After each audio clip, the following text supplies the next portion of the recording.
D'abord, l'édito international sur Europe 1 avec Vincent Hervouette. Bonjour Vincent. Bonjour Thomas, bonjour à tous. Les tensions communautaires particulièrement fortes en Syrie puisque, pour la première fois depuis le renversement, la minorité alaouite a manifesté hier. Il y a eu des morts, il y a eu des blessés, Vincent. Oui, depuis que Bachar el-Assad s'est enfui, en les abandonnant derrière lui, les Alaouites rasaient les murs. Mais hier, une vidéo les a mis dans la rue. On y voit l'attaque d'un de leurs sanctuaires, un petit mausolée à Alep, facile à identifier au premier coup d'œil. Il est incendié et ceux qui le servaient sommairement exécutés. Les auteurs du massacre sont des rebelles islamistes. Les images, surgies d'on ne sait trop où, ont provoqué la levée en masse. C'est par milliers que les Alaouites ont défilé dans les rues des villes de l'Ouest en réclamant justice. À Homs, ils brandissaient le drapeau de la Révolution, celui avec les 3 étoiles. Ils scandaient des slogans pacifiques. Les services de sécurité les ont dispersés en tirant dans le tas. Il y a eu morts et blessés. Ensuite, les autorités ont fait savoir que la vidéo était une vieille histoire, presque une fake news.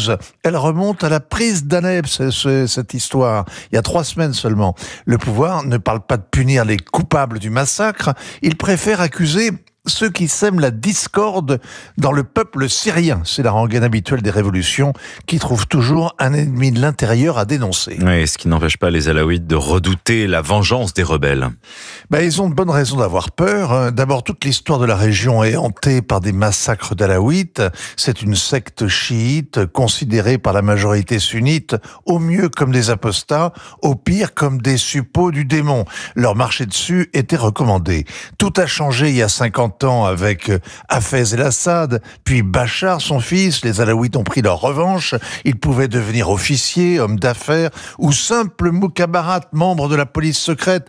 Il ne fallait pas le dire à haute voix, mais le cœur du régime était alaouite et sa garde prétorienne aussi.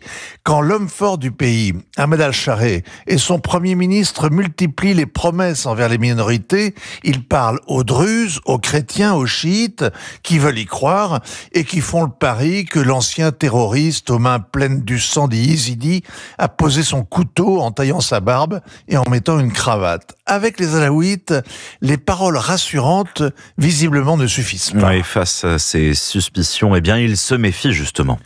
Hier, le nouveau pouvoir a passé un accord avec tous les groupes islamistes armés pour qu'ils s'intègrent au ministère de la Défense. On peut voir ça comme le premier pas vers la reconstruction de l'État. Mais les Kurdes des FDS, qui tiennent le nord de la Syrie, qui se sont battus contre les djihadistes, ne sont pas concernés par cet accord. En revanche, dans la nouvelle armée, il y aura les islamistes zélés qui ont mis le feu au sanctuaire alaouite d'Alep et qui sont prêts à une nouvelle guerre civile.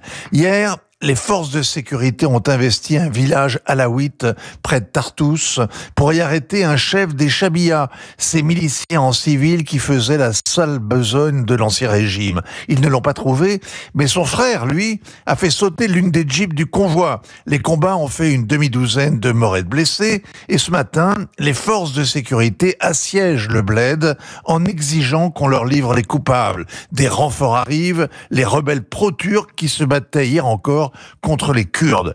Tout ça montre que ainsi va la Syrie, où la révolution n'a pas mis fin à la guerre civile. Difficile de croire aux promesses d'apaisement des nouveaux maîtres de la Syrie. Merci Vincent Hervouette, signature Europe 1.